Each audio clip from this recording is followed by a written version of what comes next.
Jeff Hagan will now have to go 2 rounds beyond Tony Pedregon to take 10th in the points. This is the final pair. It's the current #1 qualifier, Ashley, and Matt Hagan. Well, where is Jeff Hagan's head now? Let's go to the top end and see if Gary Gerald can find out. Working our way around, Paul, to get a word here with Jeff Hagan, who's unbuckling the helmet and the safety gear, and it's being stubborn, of course. When you're in a hurry, that always happens. The front half to this race car, he had 2 full test sessions. It's been a very hectic last couple of weeks. Now the bottom line is, you've got 2 rounds you got to make up tomorrow. Give us a quick assessment of your chances. Well, it's nice the car went down the track 2 times. It spun pretty good there, so we got some good data to go from for tomorrow. You know, got to go 2 more rounds like Tony, like I said, and if he goes up first round, got to win a couple. We'll have to see what happens. We'll give it our best shot. I mean, our DHL Optima battery team's doing great. Connie gives us all the money to spend, so thank God. Yeah, thank you. Wish you well. Thanks. All right, thank you. Ashley and Hagan currently 1st and 2nd in the standings. Ashley 8th in the points. Matt Hagan is 3rd place in the points after Denver. Well, final pair of funny cars right now. Will Ashley Force be able to hang on to that #1 spot? I'm not saying it's secure because Matt Hagan, he got shut off in the very first session. Remember, we only had 1 session yesterday, and then he came out and ran that great 4:12 elapsed time to put him in that #2 qualifying position in the previous session. So he definitely has a race car that can take away that #1 spot, but will he be able to do it right now? Nope. Not at all.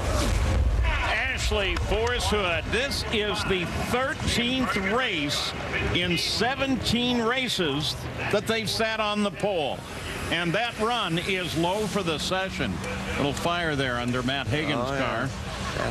Matt Hagan's got some issues down there on the other end there as he brings the car to a stop. You take a look, spins the tires out there, and then stays on throttle just a little bit, and then backfires the supercharger big time. It might have some rods out the side of it, and got some oil out and just burned for a little bit, but he got it safely stopped. To the top end, and Gary Gerald.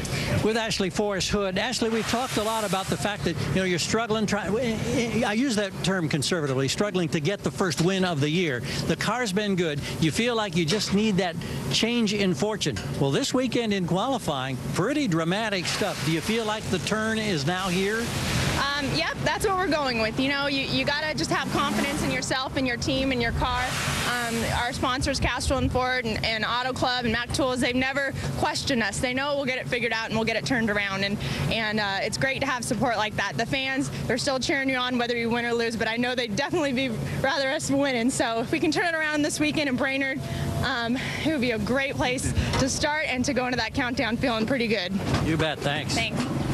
Ashley Force Hood, #1 as we look at the Lucas Oil ladder, and let's concentrate on that battle for 10th. Jeff Hagan and Tony Pedregon. Well, Hagan will have lane choice when he comes out to face Tim Wilkerson. Sounds like he's in a good position. Yeah, how about Tony Pedregon? Won here the last 2 seasons, but look who he has at the first round. He's got Robert Height. That is about as tough as it comes. Tony's going to have his work cut out for him. And no lane choice. All right, let's go to the top end once again. Gary Gerald has Matt Hagan. Matt, early today, a great 4:12 that put you #2 in the qualifying order. You stay there going into eliminations, but problems on this last attempt. How much does that set you back? Not really set us back. You know, it's one of those things where we're glad to be in the #2 spot with this diehard funny car. You know, we were going after it that last lap. It smoked the tires pretty far down track. You know, I guess, I don't know, 600-700 feet. It felt like, I don't know, maybe a little earlier. But, you know, it was my fault there. I didn't get my foot out of it quick enough. Very, very upset with myself.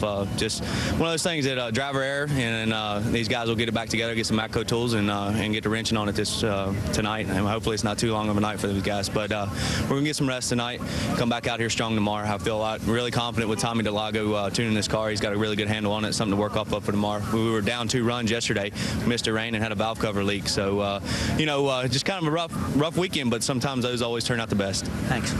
Matt Hagan. Well, Mike Dunn, tomorrow at the end of eliminations, the countdown to 1 will be set. Still some things to be decided. Oh, yeah, that battle for the 10th and final position. Some of the categories are going to be really fun to watch, and it's going to be great to see how it all plays out tomorrow.